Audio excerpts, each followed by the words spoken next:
नमस्कार दोस्तों, आप देख रहे हैं जियो पॉलिटिक्स एनालिसिस और मैं हूं अमन बिष्ट। तो आज की वीडियो में हम बहुत ही महत्वपूर्ण टॉपिक पर बात करने वाले हैं। टाइटल से आप समझ ही गए होंगे कि आज हम वर्ल्ड वॉर 3 की बात करने वाले हैं, जिसकी इस सदी में होने के बहुत चांसेस दिख रहे हैं। देखिए, जो समय है ना, यहाँ पूरी दुनिया में देशों के अलग अलग अलाइंसेस बने हुए हैं। उसमें बड़े छोटे सब टाइप के देश हैं। तो टेंशन आज के टाइम में बहुत बढ़ गया है। चाहे कोई भी देश हो जहाँ डेमोक्रेसी हो या ना हो, किसी भी देश में किसी और देश के साथ दुश्मनी मोल ले रखी है। ये इन्होंने क्यों की है, ये इसके कई कारण हैं। जैसे इसमें पहली जो वजह है वो है ज़मीन।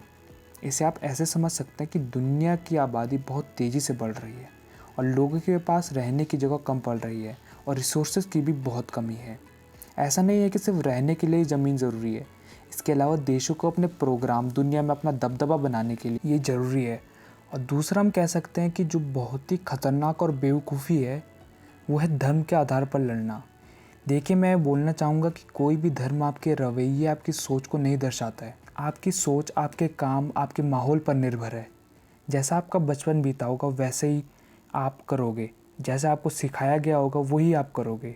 और आज के टाइम में सबसे सेंसिटिव चीज़ यही है और यही सब चीज़ों की वजह से आज दुनिया की ये हालत है। इसमें मैं एक और चीज़ ऐड करना चाहूँगा कि सत्ता का मोह ये भी बहुत ही ख़तरनाक चीज़ है। ये आपको, ये आपके देश को, आपके देश के लोगों को, सबको बर्बाद कर सकता है। इसे आप एग्जाम्पल से समझ सकते हैं। नॉर्थ कोरिया में जो आज हालत है वो किम जोंग उनकी सत्ता का लालच का नतीजा है। आज पूरी देश को ये भुगतना पड़ रहा है। वहाँ के लोगों के पास खाने के लिए नहीं है, उनके पास कपड़े नहीं है, ना ही उनके पास घर है रहने को। जो इंसान की बेसिक नीड होती है वो उनके पास नहीं है। और एक और एग्जांपल देखते हैं, वो है बेलारूस।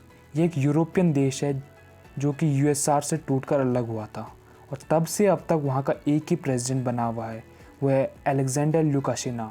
इसके अंदर सत्ता का इतना लालच है कि वो अपनी कुर्सी छोड़ना ही नहीं चाहता है और जो भी उसके खिलाफ़ बोलता है वो उसे मार डालता है। और वहाँ के लोग भी बहुत परेशान हैं। अभी आजकल आपने इसके बारे में न्यूज़ भी सुनी होगी कि वहाँ का एक पत्रकार है रोमन प्रोस्तासविक, तो इस सरकार के खिलाफ़ बोलता था। बहुत इसने वहाँ रैलीज कंडक्ट करी और इसका एक टेलीग्राम पर एक ग्रुप भी था जो बहुत फेमस था, जिस पर लाखों लोग अभी जुड़े हुए हैं, वो है नेक्स्टा। और अभी बेलारूस ने इसके लिए प्लेन हाईजैक कराया था इसे पकड़ने के लिए, जो कि बहुत गलत था। उसके बाद बहुत सारे देशों ने इस पर बहुत सारे प्रतिबंध लगा दिए, जो कि इसके लिए इस पर कोई फ़र्क नहीं पड़ा, लेकिन वहाँ की जनता के लिए ये बहुत ही ख़तरनाक चीज़ थी। तो अभी मेन टॉपिक पर आते हैं। तो अब बात करते हैं वर्ल्ड वॉर 3 की। देखिए, बहुत टेंशन है पूरी दुनिया में। सुपर पावर को भी चैन नहीं है। चाइना का तो क्या कहना है, वो कभी शांति से रहा है।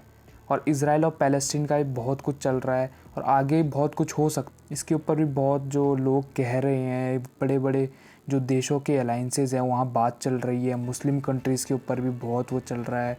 इज़राइल के ऊपर बहुत बड़ा दबाव है इस बार, तो आगे वॉर होने के बहुत चांसेस हैं। आए दिन खबर आ जाती है कि इसने इस पर अटैक किया, इसके साथ इसकी लड़ाई होगी। तो इन बहुत पूरी दुनिया में देशों के बीच में लड़ाई चल रही है। तो अब बात करते हैं वो 3 मेन वजह जो कि वर्ल्ड वॉर 3 करा सकती है।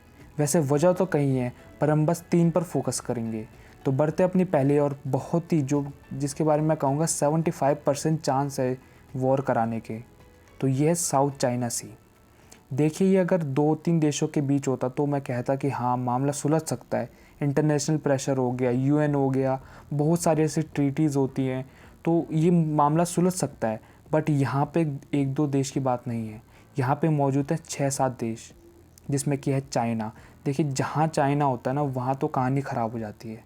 इसमें कई सारे देश हैं, Vietnam, Malaysia, Indonesia, Philippines, Brunei, Taiwan, इतने देश हैं यहाँ पे। तो इस में ज़रूर कुछ ऐसा होगा कि इतने सारे देश इसको क्लेम करते हैं।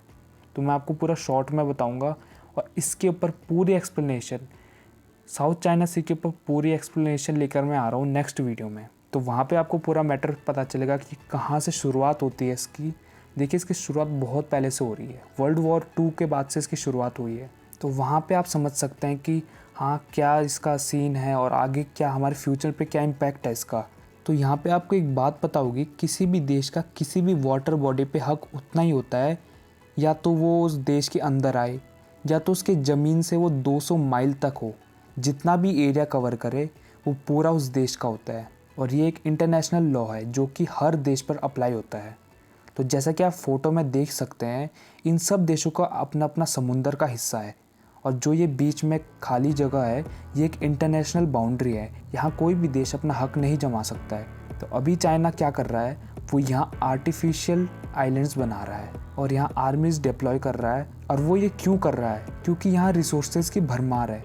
देखिए, एक महत्वपूर्ण वाटर रूट भी है जहाँ से वर्ल्ड के लगभग 30% व्यापार होता है और यहाँ पे आपको बहुत सारे रिसोर्सेज मिलेंगे, जैसे पेट्रोलियम, मिनरल्स आपको यहाँ बहुत मिलेंगे। और चाइना यहाँ पे टापू बना रहा है। मैंने आपको भी बताया था कि अभी एक इंटरनेशनल लॉ है जिससे कि आप 200 माइल्स तक ही आप वाटर बॉडी पे अपना कंट्रोल कर सकते हैं, उससे आगे आप नहीं कर सकते। तो चाइना यही कर रहा है, वो आर्टिफिशियल टापू बना रहा है और आगे बढ़ता जा रहा है सी को कैप्चर करने के लिए। और वो बार बार इन आइलैंड्स पर अपना हक जमाता रहता है और जो पहले से ही आइलैंड्स हैं जो कि किसी के कंट्रोल में नहीं है, किसी देश के लिए नहीं है, वो उन पर भी अपना हक जमाता है, जिससे कि बाकी देश भी यहाँ अपनी गतिविधियाँ बढ़ा रहे हैं और अपनी आर्मी नेवी डिप्लॉय कर रहे हैं, जिसका असर पूरी दुनिया पर देखने को पड़ सकता है। जैसे कि आपने अभी सुना होगा, वियतनाम और ताइवान यहाँ पे अपनी पर्सनल मिलिट्री एक्सरसाइजेस कर रहा है साउथ चाइना सी में। देखिए, बहुत बड़ी सी है ये और यहाँ पे अमेरिका भी आ चुका है। अब वो यहाँ पे अपने युद्धपोतों को तैनात कर रहा है और कई सारे आइलैंड्स उसने ऐसे इक्विप कर रखे हैं जहाँ पे कि वो अपने आर्मीज़ को डिप्लॉय कर चुका है। और ये चीज़ कोई बैटलफील्ड से कम नहीं है। यहाँ लगातार आर्मी एक्सरसाइजेज होती रहती हैं हर रोज़। तो अब अपने दूसरे कारण की बात करते हैं, वो है नॉर्थ कोरिया। तो ये खैर मुझे आपको बताने की ज़रूरत नहीं पड़ेगी, आपको अंदाज़ा ही होगा कि ये क्या चीज़ है। इसके बहुत चांसेस है वर्ल्ड वॉर 3 कराने के, क्योंकि ये बंदा ही सन की है, इसे अपने देश की नहीं पड़ी है ना अपने लोगों की। अगर ये वॉर करा देता है तो इसमें इसका कुछ नहीं जाएगा, नुकसान सब लोगों का ही होगा। इसके पास सिर्फ न्यूक्लियर वेपन्स ही अपने देश को रिप्रेजेंट करने के लिए।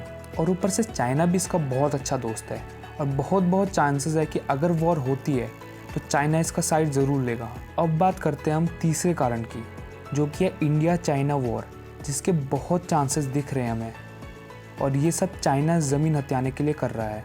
वो आए दिन सीमा पर ऐसी गतिविधियाँ करता है, ज़मीन हथियाने की कोशिश करता है।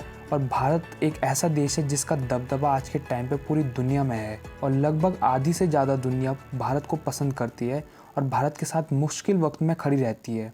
और ये इतने नाम है कि याद रखना मुश्किल है। और चाइना की भी बहुत देशों के साथ ऐसे संबंध है कि वो उसे वॉर के टाइम में हेल्प कर सकते हैं। तो पूरा चांस है कि अगर इंडिया और चाइना की फुल स्केल पर वॉर होती है और इसमें कहीं देश शामिल हो सकते हैं, बट इसमें एक इम्पॉर्टेंट चीज़ है कि अगर ये वॉर होती है तो इसके न्यूक्लियर वॉर होने के चांसेस कम हैं। मैं ऐसा क्यों बोल रहा हूँ, क्योंकि इंडिया और चाइना वो दोनों ऐसे देश हैं कि जहाँ पर एक पॉलिसी है जिसे कहते हैं nuclear weapon no first use policy. ये दोनों देश इस पॉलिसी को मानते हैं। इसका मतलब ये हुआ कि दोनों देश कभी भी न्यूक्लियर वेपन को पहले यूज़ नहीं करेंगे। अगर ये वॉर होता है तो इसमें दोनों देशों का बहुत नुकसान हो सकता है, क्योंकि दोनों देशों की बहुत पावरफुल आर्मी है और दोनों की बहुत ज़्यादा पॉपुलेशन है। और इसका इम्पैक्ट हमें पूरी दुनिया में देखने को मिल सकता है, क्योंकि पूरी दुनिया का लगभग 20% इम्पोर्ट एक्सपोर्ट इंडिया और चाइना से ही होता है। तो ये महत्वपूर्ण 3 कारण थे वर्ल्ड वॉर 3 होने के। और आपने एक चीज़ नोटिस करी होगी कि यहाँ पे तीनों वजहों में चाइना डायरेक्टली या इनडायरेक्टली इन्वॉल्व था। तो मैं ये कह सकता हूँ कि पूरा चांस है कि जो वर्ल्ड वॉर 3 होगी इसमें चाइना का क्रूशियल रोल होगा और चाइना ही यहाँ पे कारण बन सकता है। तो वीडियो को यहीं एंड करते हैं, फिर मिलेंगे नई वीडियो के साथ। तो वीडियो को लाइक कर देना, चैनल को भी सब्सक्राइब कर देना। तब तक के लिए बाय बाय, जय हिंद, जय भारत।